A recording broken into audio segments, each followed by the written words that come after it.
A paz do Senhor, meus irmãos e irmãs em Cristo. Sejam bem-vindos a mais um vídeo do nosso canal, onde compartilhamos a palavra de Deus e buscamos crescer na graça e no conhecimento do Senhor. Hoje, vamos falar sobre um assunto muito importante e desafiador para todos nós que seguimos a Jesus, o crente e o mundo.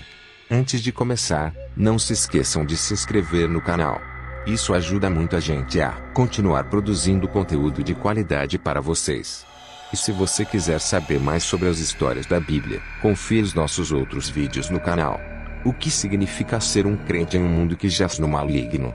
Como podemos viver de forma santa e agradável a Deus em meio a tantas tentações e ciladas do inimigo? Como podemos testemunhar do amor de Deus e da salvação em Cristo para as pessoas que estão perdidas e cegas pelo pecado? Essas são perguntas que todo cristão deve se fazer, pois a Bíblia nos ensina que nós não somos do mundo, mas fomos escolhidos por Deus para sermos seus filhos e sua luz neste mundo tenebroso.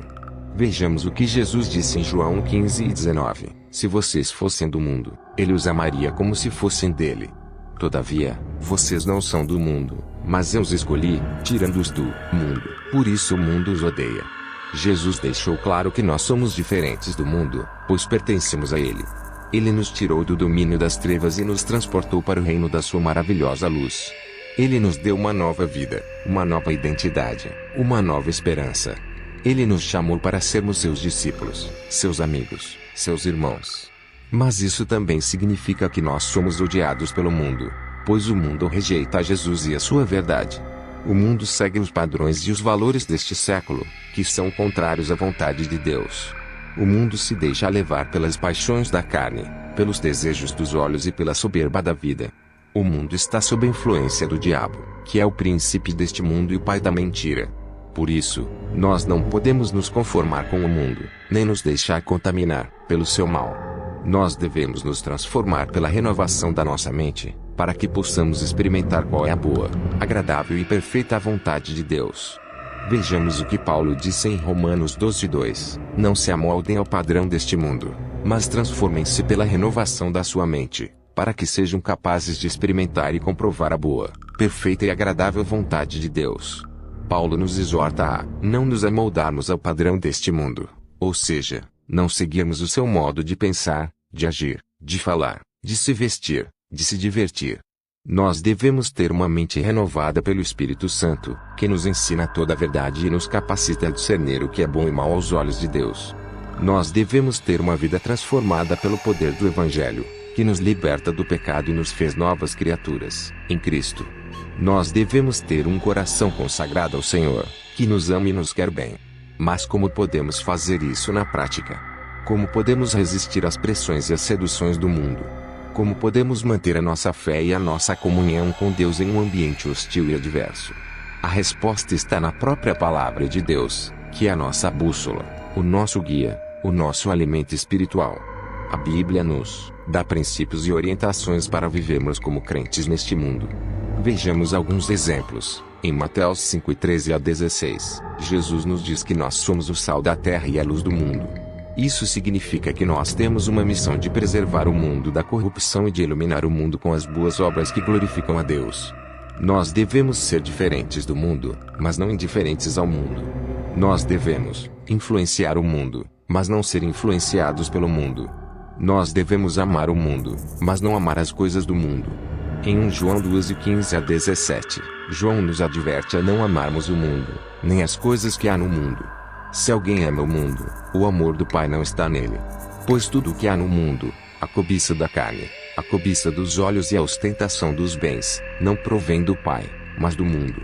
O mundo e a sua cobiça passam, mas aquele que faz a vontade de Deus permanece para sempre. Isso significa que nós devemos renunciar ao mundo e às suas ofertas enganosas, que só trazem prazer passageiro e morte eterna. Nós devemos buscar as coisas que são de cima, onde Cristo está sentado à direita de Deus. Nós devemos fazer a vontade de Deus, que é boa, perfeita e agradável. Em Tiago 4:4-10, Tiago nos chama de adúlteros e adúlteras, pois somos infiéis a Deus quando nos tornamos amigos do mundo. Quem quiser ser amigo do mundo se torna inimigo de Deus. Não sabem que a amizade com o mundo é inimizade com Deus? Portanto, qualquer que quiser ser amigo do mundo constitui-se inimigo de Deus. Isso significa que nós devemos romper com o mundo e com os seus valores distorcidos, que são contrários à santidade e à justiça de Deus. Nós devemos nos humilhar diante de Deus, reconhecendo o nosso pecado e a nossa necessidade dele. Nós devemos nos achegar a Deus, e ele se achegará a nós. Nós devemos nos purificar das mãos e dos corações, e ele nos perdoará e nos restaurará. Esses são apenas alguns exemplos de como a Bíblia nos orienta a viver como crentes neste mundo. Há muitos outros textos que poderíamos citar, mas o importante é que nós meditemos na palavra de Deus e a pratiquemos em nosso dia a dia. Meus irmãos e irmãs, eu quero encerrar este vídeo com uma palavra de esperança e de ânimo para todos nós. Nós sabemos que viver como crentes neste mundo não é fácil, mas também sabemos que não estamos sozinhos nesta jornada. Nós temos o Espírito Santo conosco, que nos consola, nos fortalece, nos guia e nos capacita. Nós temos a Igreja conosco, que é a família de Deus, o corpo de Cristo, a comunidade dos santos. Nós temos Jesus conosco, que é o nosso Salvador, o nosso Senhor, o nosso amigo. E ele nos disse em João 16:33, eu lhes disse essas coisas para que em mim vocês tenham paz. Neste mundo vocês terão aflições, contudo, tenham ânimo. Eu venci o mundo. Jesus venceu o mundo. Ele venceu o pecado, a morte e o diabo na cruz do Calvário. Ele ressuscitou ao terceiro dia e está vivo para sempre. Ele está preparando um lugar para nós na casa do Pai, onde não haverá mais choro, nem dor, nem tristeza.